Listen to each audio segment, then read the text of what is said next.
자, 세운거 13번 질문부터 이어서 보겠습니다. 자, Shakespeare wrote. 자, 이 질문은 좀 내용이 좀 싱거워서 출제거리가 좀 오히려 의외로 많지 않을 수 있어요. 자, 내용이 앞에서 바로 끝나버리는데 셰익스피어가 이런 말을 했었대요. What's in a name? 이름 안엔 뭐가 있을까? 준승이란 이름엔 뭐가 있습니까?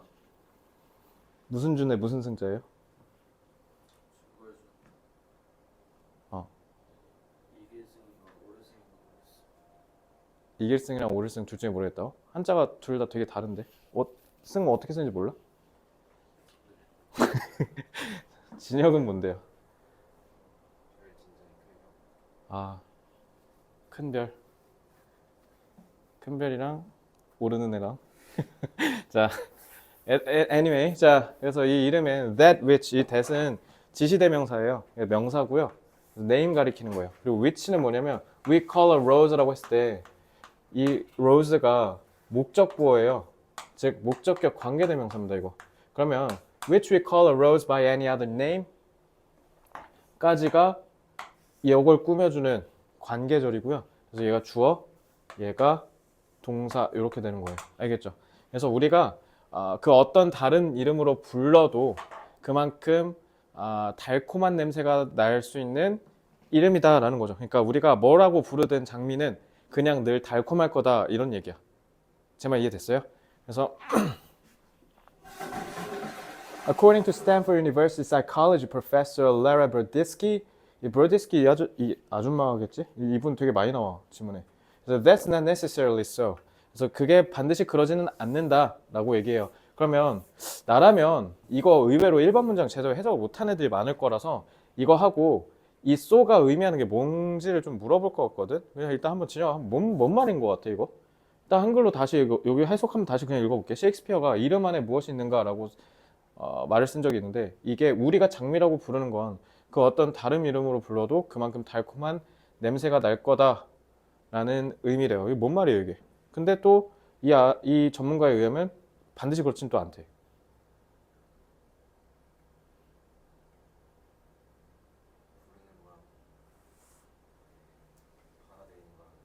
부르는 거랑 받아들이는 게 다르다고요? 준승 씨는 어떻게 생각하세요?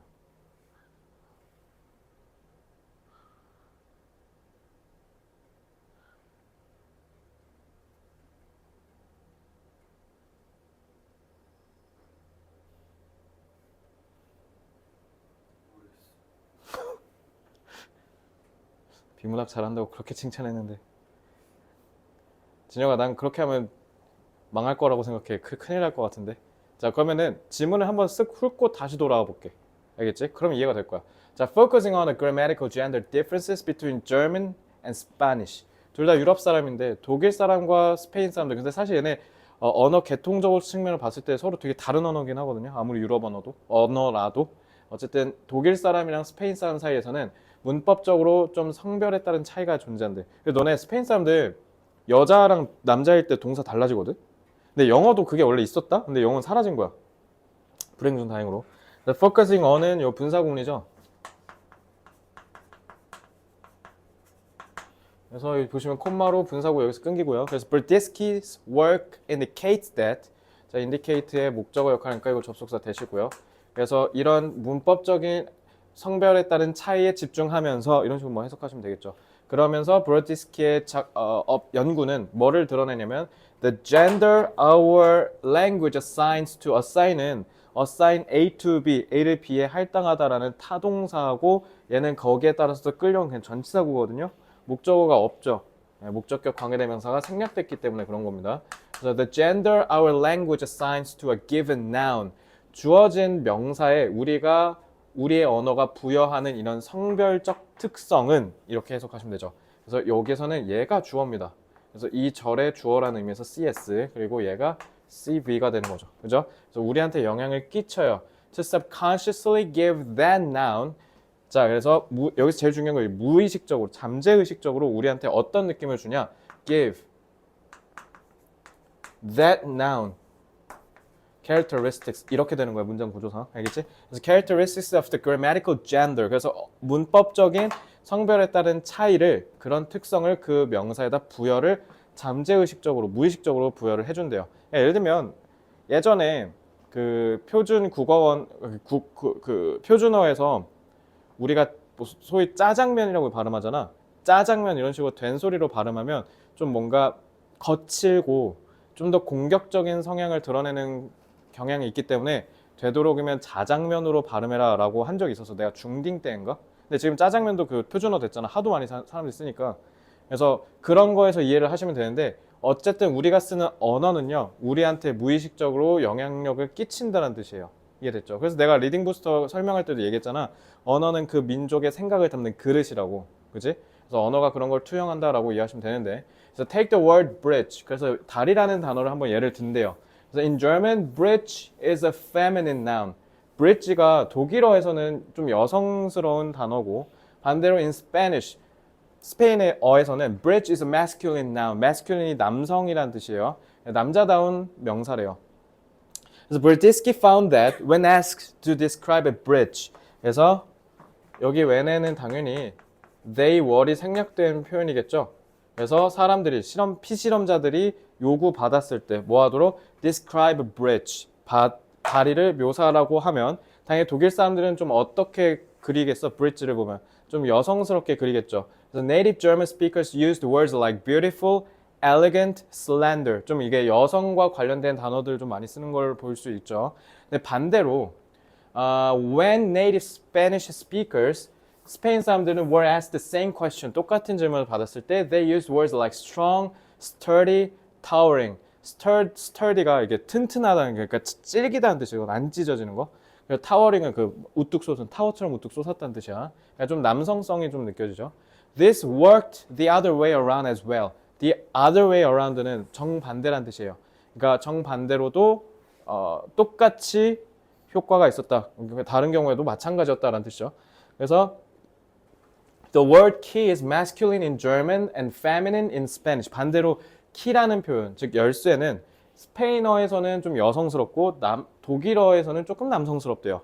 그래서 when asked to describe 여기도 마찬가지로 they were이 생략된 거죠. 그래서 이들이 뭐 하도록 요청받았을 때 to describe a key, 열쇠에 대해서 묘사하라고 요청받았을 때 native German speakers는 used words like jagged, heavy, hard, metal. 좀 뭔가 남성스러운 표현들을 많이 썼는데 반면에 Spanish speakers used words like intricate, golden, lovely. 좀 여성스러운 단어들을 좀 썼대요. 자, 이렇게 하고 지문이 끝나요. 자, 그럼 다시 돌아올게요. 자, 1번 문장 뭔 얘기예요? 뭐야 이거? 우리가 장미라고 부르는 이 이름에는 어떤 이름을 우리가 부여하더라도 달콤할 것이다. 장미가 아닌 다른 단어를 써도 그 단어를 통해서 우리는 달콤함을 느낄 수 있대. 무슨 말일까?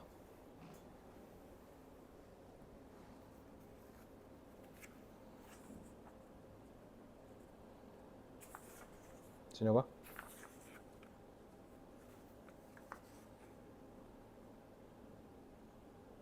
준승아?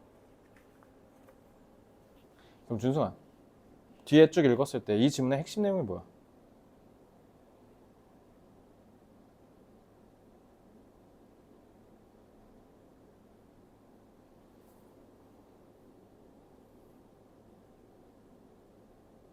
단어가 갖는 의미가 보편성을 띄어요? 특수성을 띄어요? 특수성이죠. 그럼 이거 봐봐. 장미라고 우리가 부르는 거에다가 다른 이름을 다 부여해도 장미 하면 너네 뭐 사랑, 열정 같은 좀 낭만적인 의미가 떠오르잖아.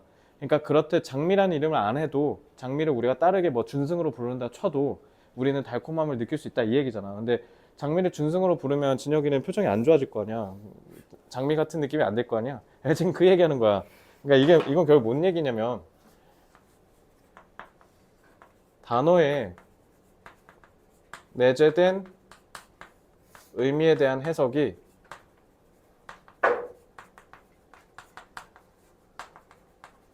보편적이란 뜻이지. 근데 그렇지 않다. 문화권마다 의미가 부여되는 의미가 문법적인 차이에 의해서 달라질 수 있다. 지금 이 얘기하잖아요. 그래서 1번은 저는 이 문제는요. 제가 만약에 세원고 교사라면요, 1번 문장 저 의미 모르는 애들을 털고 싶을 것 같아요. 그러니까 1번 문장 조심하세요. 아시겠죠? 의외로 이거 해석 제대로 안 된 애들 많았을 거야. 너네가 지금 못했듯이. 그러니까 그런 의미에서 이 문장은 별표 쳐주시기 바랍니다. 복습할 때 꼭 눈여겨보시기 바라고요. 복습하랬더니 진짜 그 파트 1만 보지 말고 제발 여기도 좀 봐. 특히 당신은 꼭 보세요. 100점 맞고 싶다면서요. 너 여태까지 세원고 다니면서 100점 맞은 적 한 번도 없지? 아, 있어요? 그럼 인정. 넌 있어요 혹시? 영어. 이번에 한번 해봐. 아? 아, 그래서 표정이 안 좋았구나. 이 새끼 뭔 소리지 이랬구나. 영어지. 그럼 내가 영어 물어보지. 그럼 뭐 100점 맞아? 수학? 물리? 그거 하나밖에 없어? 너 100점 맞은 거 있어? 내신?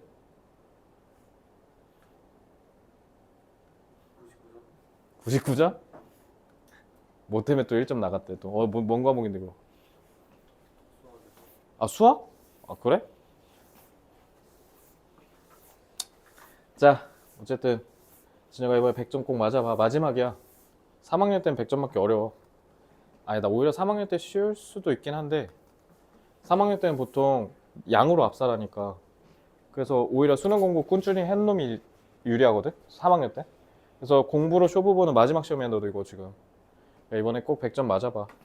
그리고 너도 마찬가지인데 수시에서 경쟁력 없고 내신에서 경쟁력 없는 애가 정시에서 경쟁력 갖기라는 말이 안 되거든. 그러니까 열심히 좀 해보시고 아시겠죠? 이미 내가 충분히 넌 하이브리드로 관리하고 있으니까 꼭 욕심내서 해보시기 바랍니다.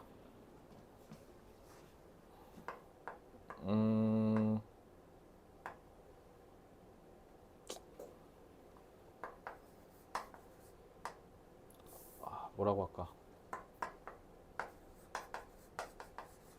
언어적 표현에 대한 인식이 문화마다 보편성을 지닐 것이라는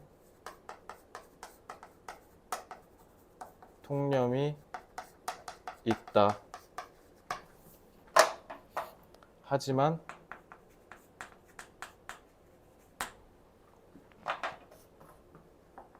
이러한 보편성에 한기를 드는 연구가 제시됐다.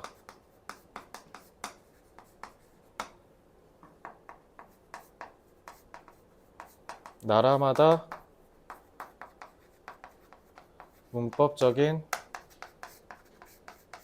차이가 존재하면 동일한 단어에 대한 해석이 달라질 수 있다.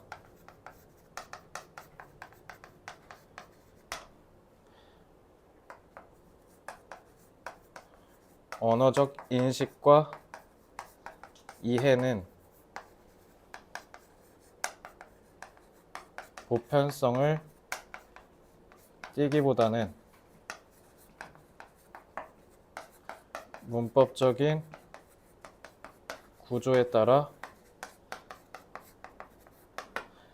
특수성을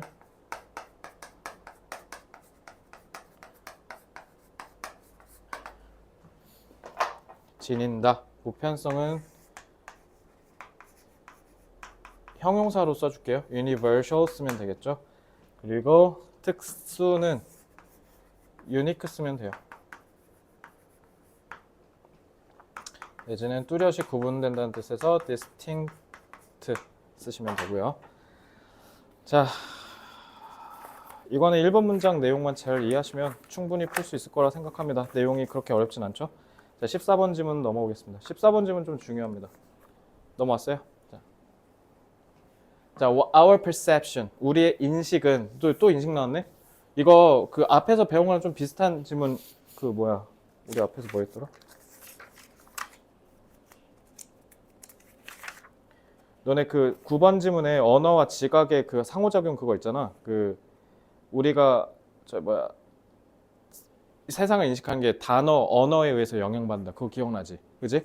그것처럼 지금 우리 이 인식도 지금 보시면 always involves some imagination. 이거 첫 문장, 이것도 마찬가지인데 첫 문장 내용 좀 잘 이해하셔야 돼요. 그래서 진영아, 이 우리의 상상력을 포함한다는 말이 뭘까요? 인식이 상상력을 포함한다? 무슨 말일까?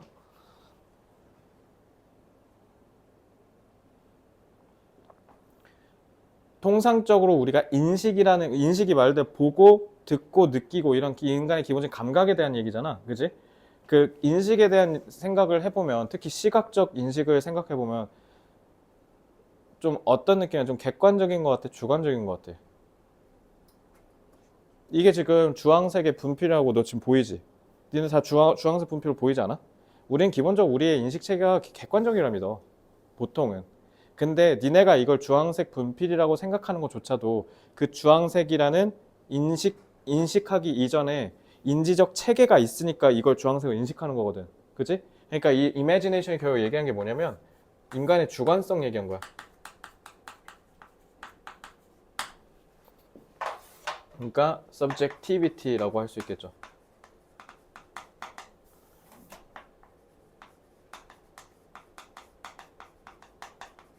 주관성이요. 알겠죠? 그래서 우리의 인식은 어느 정도의 상상력을 수반한다. 그러니까 우리의 인식은 다소 객관적이지 않을 수 있다는 뜻이야. 알겠죠? 그래서 it is more similar. 그러니까 여기 딱 나오잖아. To painting than to photography. 사진은 그대로 재현하는 거잖아. 그치? 그러니까 그대로 재현한다라는 의미에서 recreate 같은 단어를 쓸 수 있겠죠. 재현하다. represent도 되고요. 알겠죠? 그래서 사진처럼 사실 그대로를 재현하는 게 아니라 그림처럼 재구성을 한다라는 거지. 재구성. 그지? 그래서 reconstruct, reframe, reorganize 이런 단어들을 쓰면 좋겠습니다. 그래서 and according to the confirmation effect. confirmation effect는 확증 효과. 너네 확증 편향 다 들어봤지? 그치? confirmation bias라고 해서 확증 편향이라고 하잖아. 확증 편향이 뭔 말이야? 자주 나오는 소재잖아. 영어에서. 확증 편향은 내가 믿는 것에 대한 믿음을 더 강화시키는 것만 보려고 하고 내가 믿지 않는 것에 대한 정보는 그냥 다 차단해 버리는 거. 이런 걸 확증 편향이라고 하잖아. 그래서 그러한 확증 효과에 따르면 we blindly는 맹목적으로죠. 그러니까 부정서술이지. trust the reality we construct. 그래서 우리가 형성하는 이 현실을 맹목적으로 믿는다. 내가 이렇게 봐서 믿으면 그런 거야. 그지?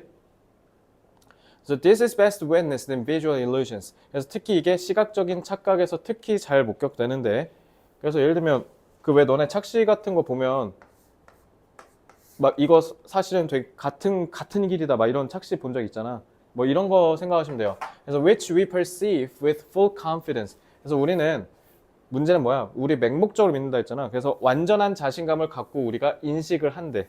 자, 이거는 콤마 있으니까 관계대명사의 계속적 용법이죠. 그래서 접속사 역할을 해서 부연 설명하고 있고요. As if there were no doubt. 그래서 그 어느 의심조차 없는 마치 그런 상태처럼 that we are portraying reality faithfully. 자, 이 that 뭐예요? 요거 문법 조심하세요. 이거는 동격 접속사 되시죠? 아, 잠깐만. 이거 그거다. There were no doubt that.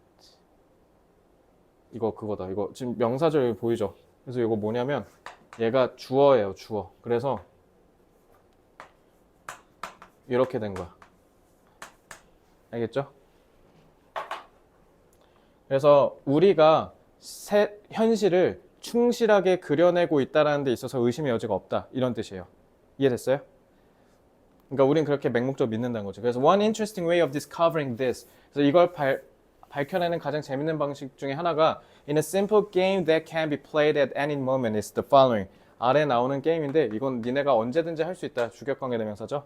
그래서 지금 보면 whenever you are with another person, 너네가 만약에 다른 사람이랑 계속 있을 때마다 ask him or her to close their eyes. 그래서 눈을 감아보세요라고 하고 start asking questions about what is nearby. 준세야 눈 감아봐. 네 왼쪽에 뭐 있어요? 네 왼쪽에 눈 감으면 뭐 있어요? 안 보인다고? 뭔 소리야? 그러니까 눈을 감고 너네 주변에 뭐가 있는지 물어보라는 거잖아. 그 말은 뭐예요? 니네가 이미 싹 보고 나서 그 다음에 눈 감고 너 아까 뭐 봤는지 기억나? 그거 물어본다는 뜻이야. 눈을 감고 싶으면 물어보면 당연히 안 보이지. 눈을 감았는데 그거 말고. 그래서 not very particular details but the most striking elements of the scene. 그래서 예를 들면 방금 준승이 내가 눈 감으라고 해서 물어봤을 때처럼 준승아 아까 봤던 것 중에 눈을 감고 네 왼쪽에 뭐 있었는지 기억나? 하면 딱 당연히 뭐라고 하겠어? 진혁이요라고 하겠지. 그치? 근데 알고 보니까 진혁이 옆에 이상한 종이 쪼가리 쓰레기가 있었다 쳐. 근데 그거는 당연히 준승이 네가 못 알아챌 거 아니야? 진혁이만 알아채지. 그지? 그러니까 그런 거야. 그러니까 뭔가 특정한 디테일을 아는 게 아니라 뭔가 딱 눈에 띄는 독특한 것만 딱 눈에 띈다라는 거죠. 그죠? 그래서 이거 단적으로 제일 설명을 많이 잘하는 사례 중에 하나가 이걸 것 같은데 예를 들면 준승이가 시험 끝나고 진혁이랑 같이 오사카 놀러 가려고 오사카 비행기 끊었어. 아시아나를 끊었다 쳐. 아시아나 이런 거 하지 말고 그냥 비행기 끊었다 쳐. 근데 니네가 딱 가기 전날에 니네가 예약한 비행기 회사에 여객기가 오사카 가다가 추락해서 전원 사망했다 쳐. 그럼 너 갈 거야 안 갈 거야? 안 갈 거야? 너는 가 안 가? 가? 얘 혼자 가 있네. 너 왜 안 가? 넌 왜 가? 뭐라고? 돈이 아까워서요? 그러다 죽으면 어떡하려고요? 목숨이 안 아깝진 않으세요? 너는 왜 안 가? 근데 합리적으로 생각하면 비행기 추락 사고로 죽을 확률이 진짜 극악으로 낮고 그리고 만약에 그런 사고가 실제로 났을 때는 오히려 더 안전에 만점을 가하기 때문에 내가 더 안전할 수도 있지 않을까? 근데 이렇게 생각하면 합리적이잖아. 그럼 얘 말대로 돈 아깝잖아 그러면. 내가 사고 나서 죽을 확률이 거의 극악으로 적을 텐데 굳이? 이런 생각이 들지 않아요? 근데 그럼에도 불구하고 찝찝해서 안 갈걸요? 근데 저는 안 갈 것 같아요. 왜냐면 왠지 내가 그 사고를 당할 것만 같은 그런 두려움이 생기잖아. 이게 딱 그거야 그러니까 우리는 전체적인 틀을 보고 객관적으로 판단하는 게 아니라 방금 사실 진혁이처럼 가겠다고 하는 게 저는 기본적으로 좀 더 논리적이라고 생각해요. 왜냐면 확률상으로 돈을 낭비할 가능성이 더 높아지잖아. 그지? 근데 우리는 그렇게 안 한다니까. 지금 준승이처럼 감정적으로 대응할 가능성이 높아요. 이게 바로 우리 인식에 대한 편향성을 얘기하는 겁니다. 그래서 요거 됐고. So what is the color of the wall? Is there a table in the room? Does the man have a beard? 이런 것들을 막 물어보면 you will see that 여러분들은 보게 될 겁니다. 자, 타동사의 목적이니까 접속사 되시죠? The majority of us are quite ignorant about what lies around us. 전치사의 목적어 역할을 하면서 주격 관계대명사 역할을 하죠. 관계대명사 마시고 우리 앞에 놓여있는 것들에 대해서 꽤 생각보다 우리가 무지하다는 걸 너네는 알게 될 겁니다. This is not so puzzling. 퍼즐 무슨 뜻? 왜 또 퍼즐 해라 또? 퍼즐 무슨 뜻이야 동사 쓰면? 너네 퍼즐 맞추다 보면 당황스럽잖아. 퍼즐이 당황스럽게 하다라는 감정 유발 타동사야. 그러면 이러한 사실이 우리를 놀라게 만들어줘야 될 거 아니야. 그러니까 능동의 현재 분사 퍼즐링이 와야 돼요. 알겠죠? 퍼즐은 그 퍼즐이 아니에요. 동사 쓰면. The most extraordinary fact is that. 그래서 여기서 가장 놀라운 사실은 뭐냐면 자 보어 역할하는 접속사 that. 그래서 we completely disregard this ignorance. 여기서 제일 중요한 말이 바로 여기 나오죠. 근데 우리는 여기서 가장 놀라운 건 뭐냐면 그러니까 우리가 주변을 무시한다라는 거 있잖아요. 주변의 모든 디테일을 무시한다는 거를 완전히 무시한다는 거야. 그러니까 그 말은 뭐예요?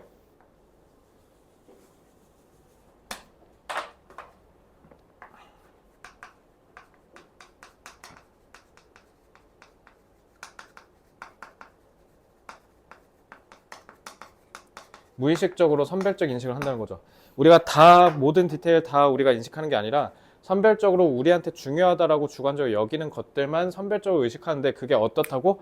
무의식적으로 한다고. 그래서 잠재의식적인 애 subconsciously라든가 무의식적으로라는 뜻의 unconsciously 같은 단어들을 쓰면 되겠죠. 이해됐어요?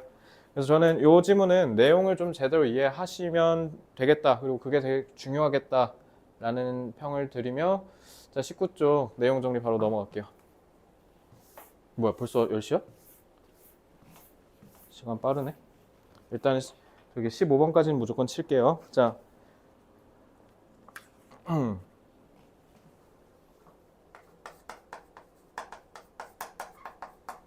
인간의 지각은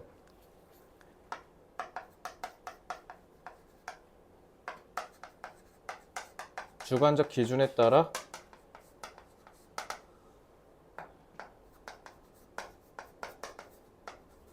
재구성된다라는 거죠. 그리고 인간의 이러한 주관적 인식은 자기중심적이며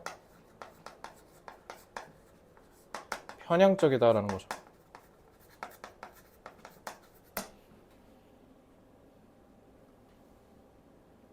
그래서 인간은 지각을 무의식적으로 선별하여 한다라는 거죠.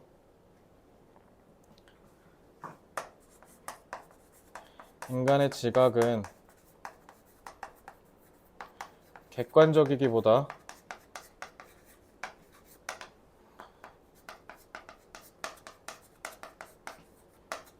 자기중심적이며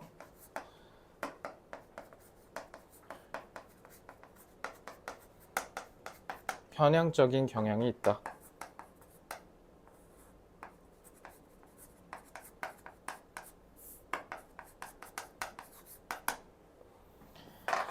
객관은 뭐 알 거니까 자기중심적, self-centered라고 하면 되고, 편향적이다라는 건 biased 내지는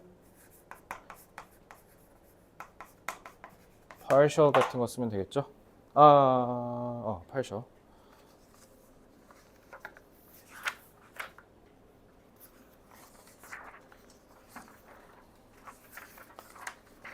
자, 15번 질문 보겠습니다.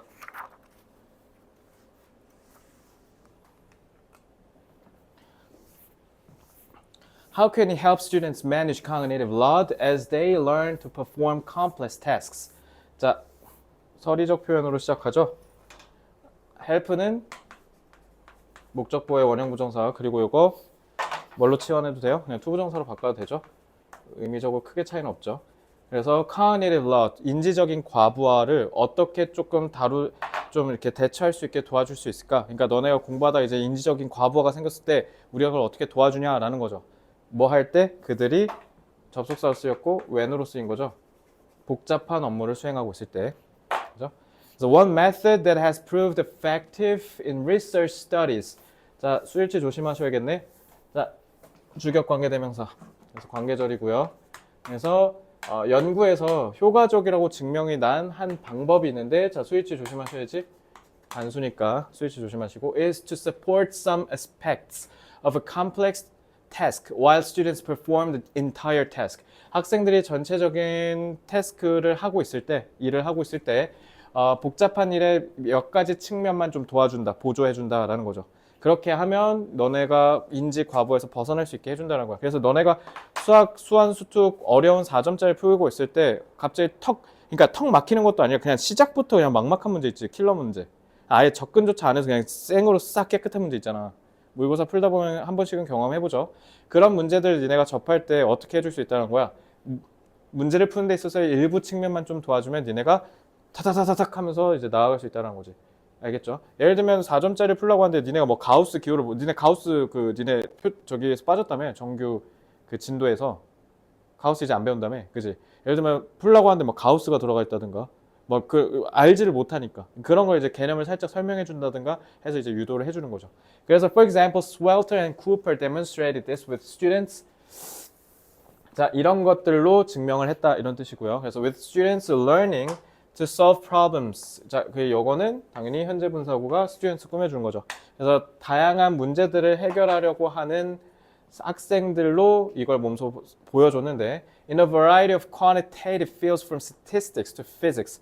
그래서 너네처럼 이렇게 수학이나 이런 수량화 할 수 있는 분야에서 이거를 몸소 딱 증명해 줬대요. 그래서 제가 지금 수학으로 예시를 든 거예요.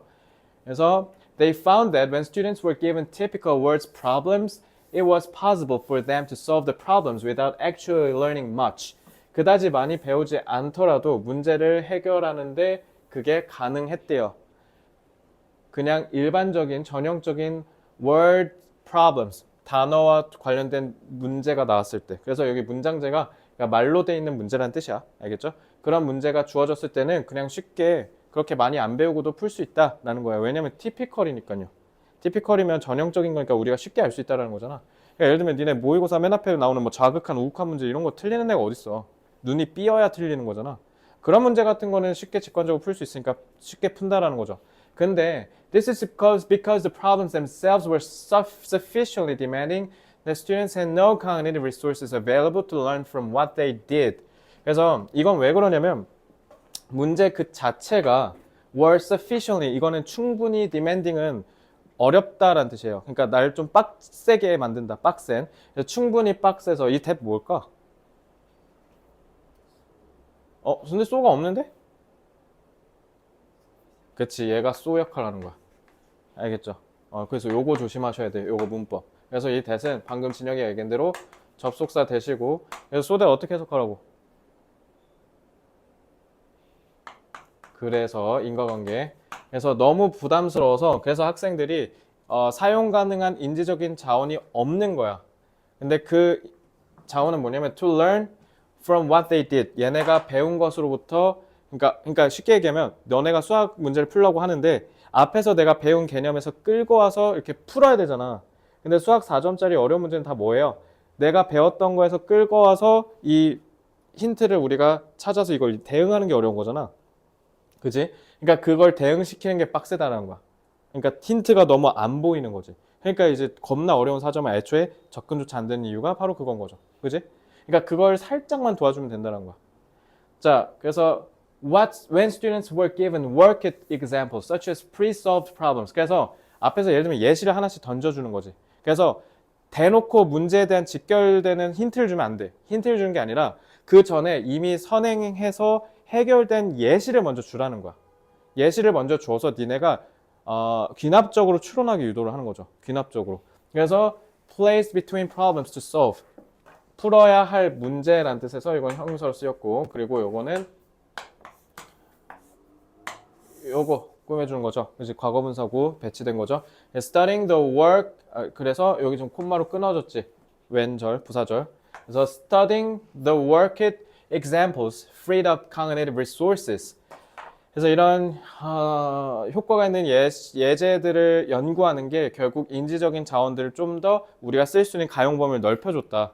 그래서 이런 게 해결되면 이제 니네가 다른 데에 집중할 수 있게 해준다는 거야. 예를 들어 아까처럼 가우스 기호를 몰라가지고 아예 접근이 안 되면 그래서 가우스 기호 문제가 나왔을 때 푸는 법을 진혁이한테 좀 설명을 해주는 거지. 그래서 가우스 기호 문제가 나왔을 때 보편적으로 이렇게 풀면 되는구나 라는 걸 이제 알게 되면 이제 거기에 맞춰서 예를 들면 그 문제가 뭐 수열 문제였다 칠까? 그러면 수열에서 등비수열, 등차수열의 기본적인 공식과 개념 알잖아. 그치? 거기서 가우스 기호와의 연결성을 너네가 좀 더 집중을 해서 결국 문제의 해결에 도달할 수 있게 해준다라는 거야. 그러니까 결국 이 말 자체가. 그래서 that allowed 여기서 that은 주격관계 대명사고 그리고 allow는 목적보에 투부정사 끌고 오죠. Students to see the key features of the problem. 그래서 이 문제의 핵심에 접근할 수 있게 도와주고 그리고 to analyze 분석할 수 있게 도와준다. 그래서 이거 투부정사 쓰인 거 조심하시고요. 문법적으로 the steps and reasons behind problem solving moves. 여기서 난 제일 중요한 말이 이거라고 생각해. 문제를 해결하는 데 있어서 그 이면에 있는 거. 그러니까 수학 문제 어려운 게 안 보이는 거잖아. 그지? 안 보이는 측면에 너네가 핵심을 꿰뚫을 수 있게 도와준다라는 거예요. 그래서 the researchers found this improved students' performance. 자, 이거는 여기 접속사 대시 생략돼서 그래서 이게 이 절의 주어고 이 절의 동사고 이 절의 목적어가 되는 거야. 알겠지? 그래서 문법적 구조는 이렇고요. 그래서 연구원들에 따르면 이게 결국 학생들의 그 다음의 문제 해결에 있어서의 성취도를 올려줬다라는 거고 This result called the worked example effect. 그러니까 결국 이거 밑줄 긋고 이거 뭐 의미하냐 물어볼 수도 있겠죠. 그래서 결국 풀어진 예제 효과, 그러니까 선행 예제 효과라고 해도 되겠죠. 그러니까 이걸로 불리는 이 결과는 is one example of a process called scaffolding. 그래서 결국 이게 뭐로 불리는데 scaffolding이라고 불리고 scaffold가 뭔 뜻이에요? 너네 저 뭐지? 뜀틀 뛸 때 그 발판 탕 하고 이렇게 올라가잖아. 그걸 스캐폴드라고 하거든. 그러니까 발판을 놔서 니네가 도약할 수 있게 도와준다라는 거지. 그지? 그래서 by which 요거 문법 조심하셔야지. 이거 내용이 그냥 밋밋해갖고 이거 문법 출제할 수도 있을 것 같거든. 그래서 문법 잘 봐야 돼 이거. 그래서 이 scaffolding에 의해서 instructors temporarily relieve. 그리고 난 여기서 제일 중요한 말이 이거라고 생각해. 일시적으로 너네 인지 과부하를 좀 덜어주는 거야. 뭐 하기 위해서? Students can focus on particular dimensions of learning. 학습에 있어서 되게 중요한 측면이 있을 거 아니에요. 거기에 집중하도록 유도하려면 다른 쓸데없는 거에 집중하지 못하게 해줘야 될 거 아니야. 그러니까 그런 측면에서 굉장히 중요하고, 그래서 특히 일시적으로 완화시켜준다는 점에서 이거는 이렇게 이해하시면 안 되지. 스캐폴딩을 통해서 진혁이의 수학 성적을 올려줄 수 있어요? 아니죠. 이거 하는 이유가 뭐예요? 예를 들면 아까 수열 문제 어려운 걸 푸는 데 있어서 수열의 규칙성을 찾아내는 게 중요한 거잖아. 근데 가우스는 심지어 니네 교육 과정에 있지도 않은 개념이고, 가우스 개념을 너네가 아는 게 수학 능력을 향상하는 데 도움이 돼요? 아니잖아. 그러니까 일시적으로 그런 인지적 과부하를 해소해줘서 너네의 학습 목표를 원활하게 달성할 수 있게 도와주는 것 뿐이라는 거야. 그러니까 그런 도구적 측면, 그러니까 결국 문제 해결의 도구적 측면을 강조하는 거야. 그래서 저는 그런 측면에서 의미상으로는 temporarily relieve가 굉장히 중요한 단어, 중요한 표현이라고 생각해요. 알겠죠? 그래서 이렇게 이해하시면 되겠고, 그래서 방금 제가 얘기한 대로 내용 이해하시면 되거든요. 그래서 논리적 흐름 정리하고, 오늘은 딱 세 지문만 보고 정리하고 집에 갑시다. 그래서 목요일에는 어차피 일일 테스트 오늘 세 지문밖에 안 나기 때문에 내용 그렇게 많지 않을 테니 일일 테스트에 대한 해설을 개략적으로 하고 진도 다 빼드릴게요. 알겠죠? 목요일에 다 끝내겠습니다. 자,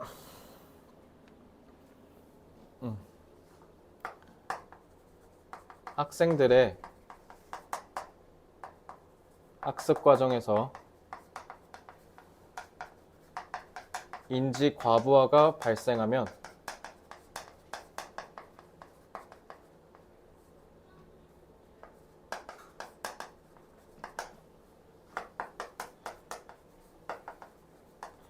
스캐폴딩 기법을 활용할 수 있다.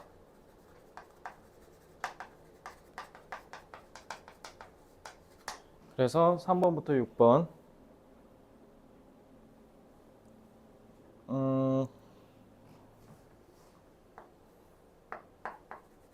해결된 선행 예제를 제시하여 문제의 핵심에 더 집중할 수 있도록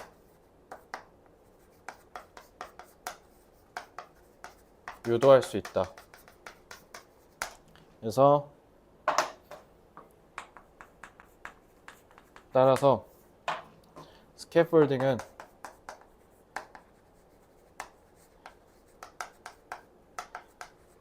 간접적인 힌트를 제시하여 학생들이 근본적인 학습 목표를 달성하도록 일시적인 과부하를 해소시킨다.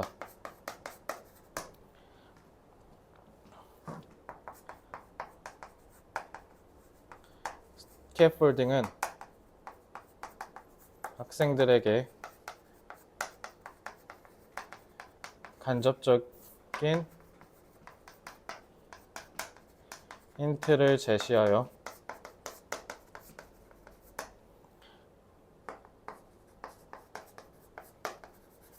문제 해결의 본질에 더 집중하여 궁극적으로 학습 목표를 달성시키는 효과적인 수단이다.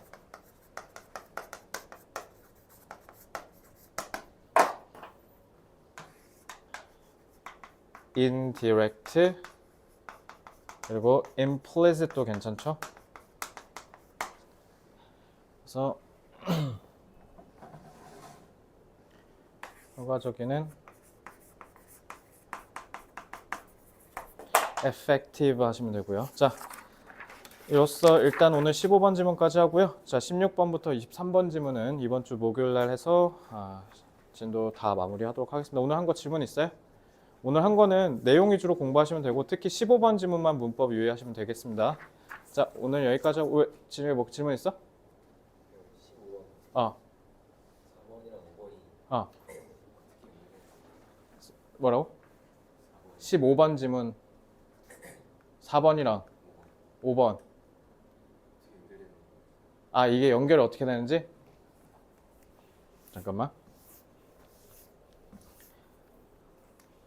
이게 4번이 조금 어렵게 쓰여서 그런데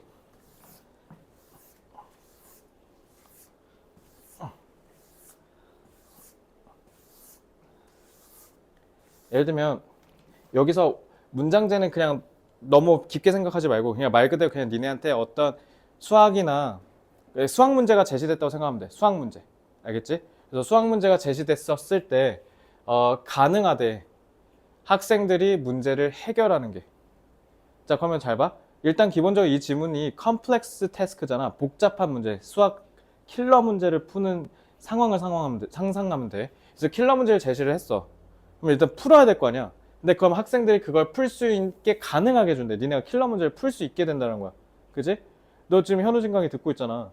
그지? 거기서 이제 킬러 문제 같은 걸 문제를 해결할 때 네가 지금 네 말대로 네가 뉴런 듣는 이유가 그런 킬러 문제를 푸는 데 있어서 인사이트가 부족해서라고 생각하잖아. 그러니까 그런 인사이트를 발상을 떠올리는 데 있어서 힌트를 제시해서 니네가 그다지 생각을 많이 안 하게 해준다는 뜻이야. 그래서 요거는 결국 뭐냐면 이게 그래서 의미가 뭐냐면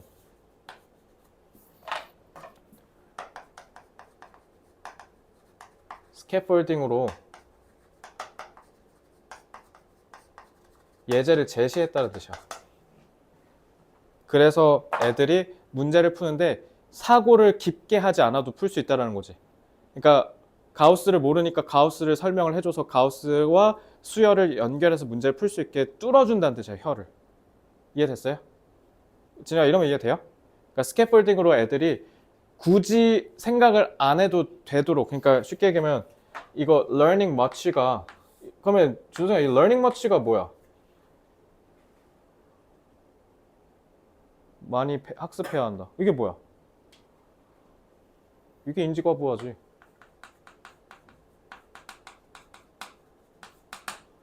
그리고 요게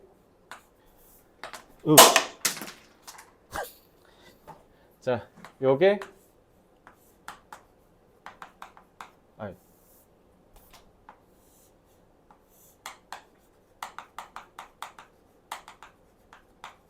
이게 스캐폴딩이고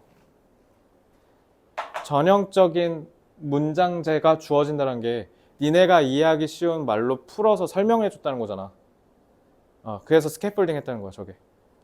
근데 질문 되게 좋네요. 생각해보니까 제가 여기를 너무 러프하게 해설하고 넘어갔었네. 이러면 이해되지? 너도 이해됐지 이거? 방금 되게 중요한 거 찝으신 것 같아요. 잘 질문하셨고요. 자, 그럼 이거 외에는 더 없어요? 질문? 자, 그럼 오늘 여기까지 하고요. 자, 숙제는 오늘 문제풀이 위주로 좀 많이 해오시면 되겠습니다. 알겠죠? 자, 고생 많으셨고요. 목요일에 봅시다.